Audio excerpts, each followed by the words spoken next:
Hello বন্ধুরা, কেমন আছো? এটা চিনতে পারছো? এটা ধামাল বং মিডিয়ার হোটেল। বং মিডিয়া তো সবার পরিচিত, তো সবাই চেনো। চলো আজ তোমার নিয়ে আজকে এক জায়গায় যাব ঘুরতে। আমাকে কেমন লাগছে অবশ্যই জানাবে। চলো এবার গাড়িতে উঠে পড়ি। এবার বেরিয়েও পড়লাম। বেরিয়ে পড়ে এবার আমরা যাবো এটা নর্থ বেঙ্গলের ফেমাস জিনিস চাপাতি বাগান। এটা অনেকটা সৌন্দর্য বাড়িয়ে দেয় এই চাপাতি বাগানে নর্থ বেঙ্গলকে। আজ যে জায়গাটাতে যাব ওখানে আমি ফার্স্ট টাইম যাচ্ছি, আমি আগে কোনো দিনও যাইনি। আজ ময়নাগুড়িতে আসছি আমি 4 বছর হতে চললো, তবে আমি এখনো অবধি যাইনি ওখানে। তোমাদেরও সাথে করে নিয়ে আজ ঘুরে আসবো। চলো যেতে যেতে তোমাদের সাথে আজকে একটা গল্প শেয়ার করব। আজ আমরা পৌঁছেও গেছি। আমরা ওখান থেকে 3:30টায় রওনা দিয়েছি, এখানে পৌঁছেছি আমরা প্রায় 6টা নাগাদ। রাত হয়ে গিয়েছে। এখন আমরা পৌঁছে গেছি রাসমেলায়, কুচবিহারের রাসমেলা। সবাই তো চিনোই রাসমেলা, পেপারেও শুনেছো অনেক বিখ্যাত মেলার গল্প। আজ তোমাদের সাথে শেয়ার করব বিখ্যাত মেলা কেন, আমি আজ পর্যন্ত এটা প্রচুর গল্প শুনেছি এই মেলার, তবে আমি কোনোদিন যাইনি এই মেলাতে। যখন আমি যেতে পারছি, হঠাৎ আমি জানতামও না যে আমি মেলাতে যাব, হঠাৎ এটা খবর হলো যে আমরা মেলাতে যাচ্ছি।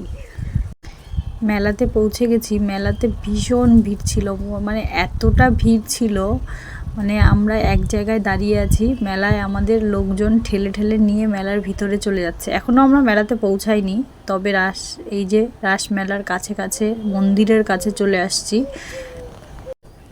একটা লম্বা লাইন দিয়ে মন্দিরের ভিতরে ঢুকতে হলো। আমি আগেও কোচবিহার রাজবাড়ি এই রাসমেলার এই মন্দির ঘুরে এসেছি, তবে রাসমেলার সময় কখনো যাইনি আমি ঘুরতে। একটা এই যে লম্বা লাইন, এই লম্বা লাইনটার দিয়ে আমাদের যেতে হবে। লম্বা লাইনটায় দেখো কি ভিড়, এক জায়গায় দাঁড়িয়ে আছি মনে হচ্ছে আমাদের ঠেলে ঠেলে নিয়ে চলে যাচ্ছে। ভিড়টা এত ছিল, ওই দিন সানডে ছিল তাই এত ভিড় ছিল। এই চলে আসছি মন্দিরের ভিতরে, কাছাকাছি লাইন দিয়ে। লাইন মহিলারা, এই যে মহিলাদের লাইন, এখানেই দাঁড়িয়েছিলাম আমি আর ঋতুজাদি। দেখো আমরা মন্দিরের ভিতরে প্রবেশ করছি এখন। সত্যি মন্দিরটা ভীষণ সুন্দর ছিল, আর আজ দেখেছি সাজিয়েছে খুব সুন্দর করে, ভীষণ ভাল লাগছিল।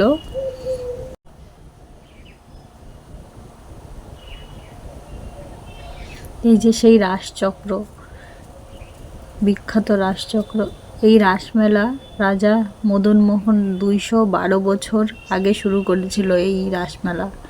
212 বছর পুরনো এই রাসমেলা। আমার হাজবেন্ড, ঋতুজাদি, পার্থদা সবাই দাঁড়িয়ে আছে ওখানে।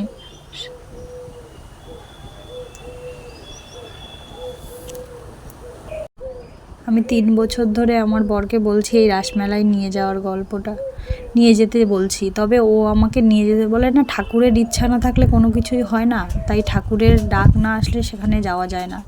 এই চক্র যে ঘুরায় তার যে মনে মনে যে মনস্কামনা করে সেটা নাকি পূর্ণ হয়, তাই আমিও মনস্কামনা ঘুরিয়ে একটা করেছি, দেখি আমার মনস্কামনা পূর্ণ হয় কিনা।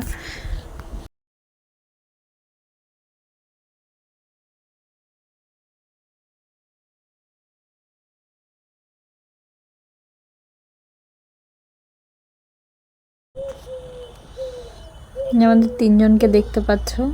আমার ছেলেটা ভীষণ বিরক্ত করছিল তখন, পরে আর বিরক্ত করছিল না।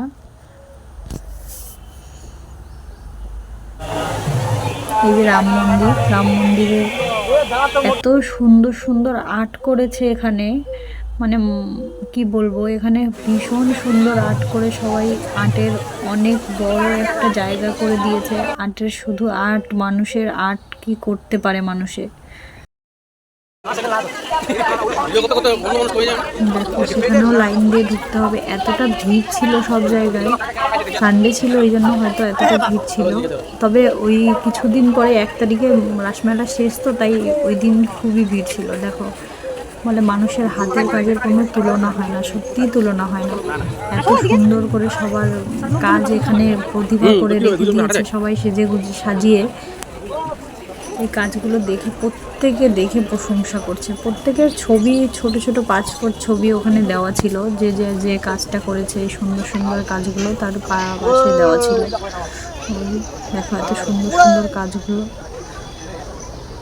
রাসচক্র, যেখানে ওখানে প্যান্ডেলে যত ঠাকুর আছে তাদেরকেও এখানে ছোট ছোট করে বানিয়ে এরা সাজিয়ে দিয়েছে। এখানে ভীষণ সুন্দর ছিল সব আর্টগুলো।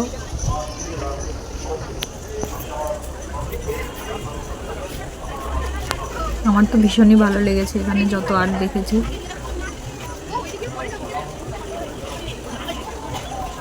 প্রত্যেকটা জিনিস শুনছিল। কয়েকটা বড় বড় মন্দির এখানে করা ছিল, রাম মন্দির, অযোধ্যার মন্দির, কৃষ্ণ মন্দির, প্রেম মন্দির, কয়েকটা মন্দির এখানে ভালো। এই একটা মন্দির ছিল। তো এখানে এটা একটা মেয়ে করেছে, একটা ছোট্ট বাচ্চা মেয়ে করেছে এটা। তো প্রত্যেকটা মদনমোহনের বউকেও ওখানে আর্ট করে একটা ফটো দেওয়া ছিল। মানে প্রত্যেকটা জিনিস ওখানে এত সুন্দর করে দেওয়া ছিল না, সবাই দেখে প্রশংসা করছে খুব। পার্টিকুলারলি আমার হাতের কাজগুলো ভীষণ পছন্দ। এখানে সেই মূর্তিগুলো রাসের ঘুরে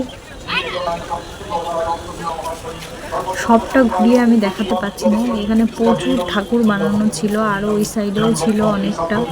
তবে ভিড় এত ছিল, মানে লোকজন, আর আমাদের পৌঁছাতে অনেকটা রাত হয়ে গিয়েছিলো। মানে একটু বিকেল বিকেল টাইমে পৌঁছালে হয়তো এতটা ভিড় থাকতো না, তবে ভালো লাগতো তখন। তবে রাতেও ভালো লাগছিল অনেকটাই।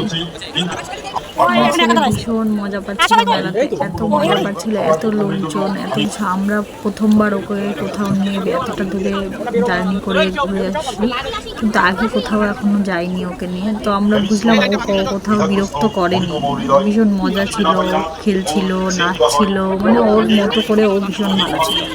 তো আমাদের একটা ভয় ছিল ওকে নিয়ে, যে ও কী করবে না করবে, কোথায় খুব বিরক্ত করবে নাকি। কিছুই করেনি, তবে আমাদের খুব মজা হচ্ছিলো ওই জন্যই, যে ওকে নিয়ে ওর বাবা কত সুন্দর ও মজা পাচ্ছে, সবাইকে দেখছে, সব জিনিস দেখছে, মানে ও ভীষণ খুশি ছিল। ও পরের দিনও বলছিল, মা আমরা ঘুম যাবো। এই সাধুটাকে দেখো কত সুন্দর লাগছিল। আমি আর ফুটেজটা না নিয়ে পারলাম না সাধুটা। এটা মেলায় প্রবেশ করার গিফটটা। তারপরে আমরা মেলার হয়তো এক সাইডে ঘুরতে পারি, মেলাটা এত বড় মানে শুনেছি যা, আমরা এক সাইডে হয়তো ঘুরতে পারি। আমরা এক জায়গায় দাঁড়াইছিলাম, আমাদের লোকে ঠেলে ঠেলে নিয়ে মেলার ভিতরে চলে যাচ্ছে। পরে মেলার ভিতরটাতে চলে যাওয়ার পরে ওই ভিতরে তখন কিছুটা একটু ফাঁকা ফাঁকা ছিল, একটু হালকা হালকা, তবে বেশি ফাঁকা না। দেখো দেখতেই পাচ্ছ তোমরা, বেশি ফাঁকা ছিল না।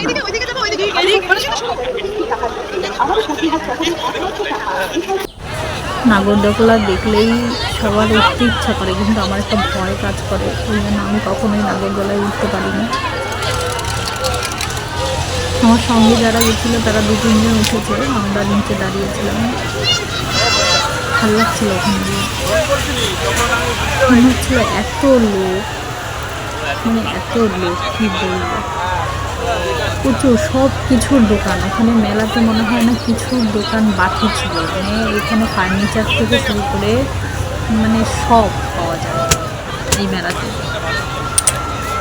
আমি ফার্স্ট টাইম এত বড় মেলাতে গেছি, আমি আগে কোনো দিনও এত বড় মেলাতে যাইনি।